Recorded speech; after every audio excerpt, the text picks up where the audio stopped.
વ્રજના આને વ્રત કેટલું વાળવું હોય, શું કામ વાળવું? મને વ્રજમાં કોઈ ગઈ રૂક્ષ્મણી રાધા અવતાર નાના હતા ને ભેળા રમતા રાધા રાધા કરે છે ને વ્રજ આમ જોવે અમારાથી ને વિશેષ પાત્ર વ્રજમાં છે કોણ હતા? પછી બધાને કહે અમને વ્રજ લઈ જાઓ એને બે જોવા.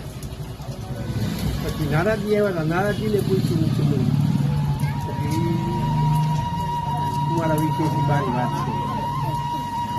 વ્યાસી હતા ત્યારે નવગ્રહ યુદ્ધ કર્યો વ્યાસને પૂછ્યું.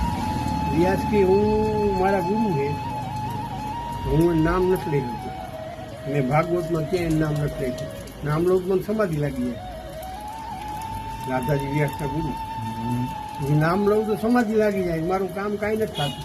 હું એનું નામ નહીં લઉં તો બીજા કોઈને છું. બધાને વિષ્ણુએ પૂછ્યું, ભગવાનને પૂછ્યું. ભગવાન કે અને ત્યારે રોજાન રોજમાં લઈ જાય બધાની. પછી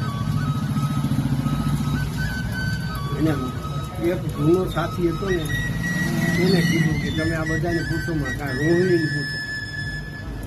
રોહિણી કૃષ્ણના જન્મથી અત્યાર સુધી ભેગા છે. રોહિણીની બધી ખબર હતી, તું એનાથી કાંઈ અજાણ ન હોય. જન્મ મોડિયા રોહિણી